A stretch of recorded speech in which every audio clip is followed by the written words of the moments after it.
The first thing you learn about being useful is that people mistake it for weakness. I didn't always understand that. I used to think usefulness was a kind of love.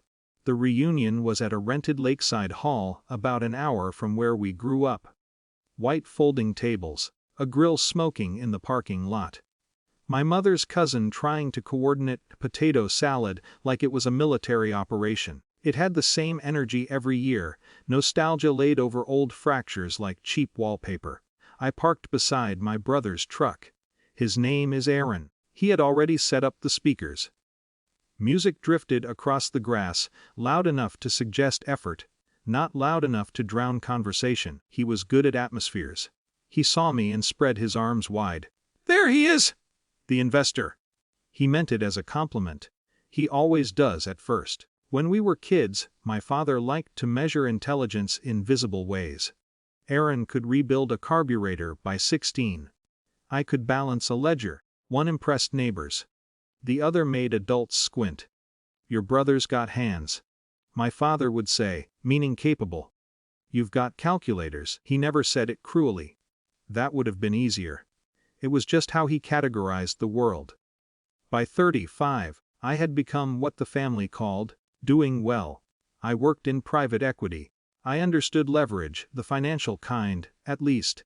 Over the years, I co-signed things, helped with consolidating debt, covered the down payment when my parents refinanced, structured Aaron's equipment loan so he wouldn't drown in interest.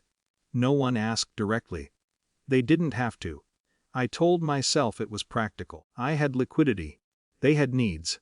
That was the equation. But equations can hide motive. I wanted to be indispensable. If I couldn't be impressive, I could at least be necessary. The toast happened near dusk. Paper lanterns flickered. Someone had already spilled beer on the deck. Aaron climbed onto one of the picnic benches and lifted his bottle.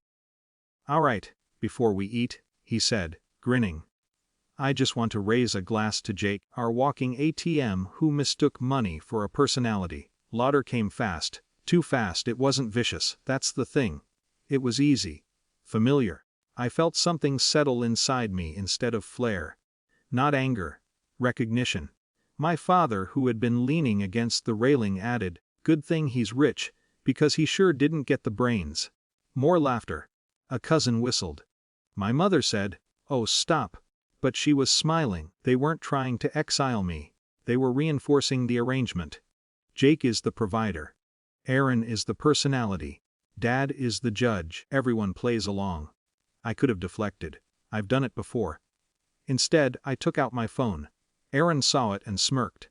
"What, you Venmoing yourself for emotional damages?" I smiled, not tightly, just evenly. "Cool," I said. "Then let's see how smart you feel when your credit cards stop working tonight."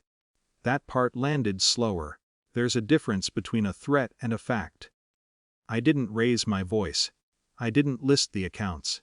I didn't have to. 3 of the major cards in circulation at that reunion were under a single umbrella line of credit, mine. I had set it up years ago when my parents' score dipped and Aaron needed access for business expenses. I was the primary account holder. They were authorized users. Authorized? It sounds benign. It isn't. I opened the banking app. My thumb hovered for a moment, not out of doubt, but clarity. This was the first honest decision I'd made in years. I toggled the freeze option. First my father's card, then Aaron's, then the secondary line my mother used for household expenses. Temporary suspension. Reversible. Legal. There's no dramatic sound when you do it, just a small gray icon turning blue. Aaron laughed again, but thinner. "You're kidding." I locked my phone and slipped it into my pocket. "I'm not angry," I said. "But I'm done being infrastructure." No one clapped, no one shouted. The music kept playing. My father straightened. I just did. The shift wasn't explosive. It was structural. I had not humiliated them. I had withdrawn access. That's different. Aaron climbed down from the bench. "You can't just." "I can," I said quietly. "Primary account holder." My father's face did something I hadn't seen before. Recalculation. "Jake." My mother began, but I shook my head. "This isn't punishment," I said. "It's separation." Silence spreads in a crowd differently than laughter. It moves in pockets. People start checking their phones. Someone mutters something about gas on the way home. I picked up my jacket. "Call me when you want to talk about respect," I said, not looking at any of them in particular. "Not about money." And then I left. I didn't wait for dessert. The first message came an hour later. "Aaron, you're being dramatic." The second, 30 minutes after that. "Dad, our card declined at Shell." "What did you do?" I didn't answer immediately. I was at a diner off the highway, eating pie I didn't want. Then my phone rang. It wasn't them. It was the bank's fraud department, confirming unusual activity, multiple attempted transactions after account status changes.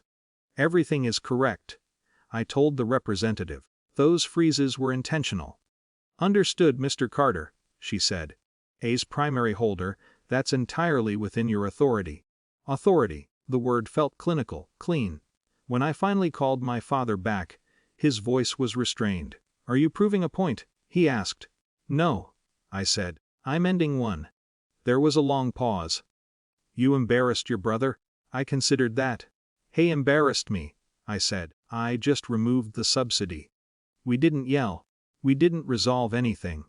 Over the next week, Aaron transferred balances to his own line of credit. The interest rate was worse.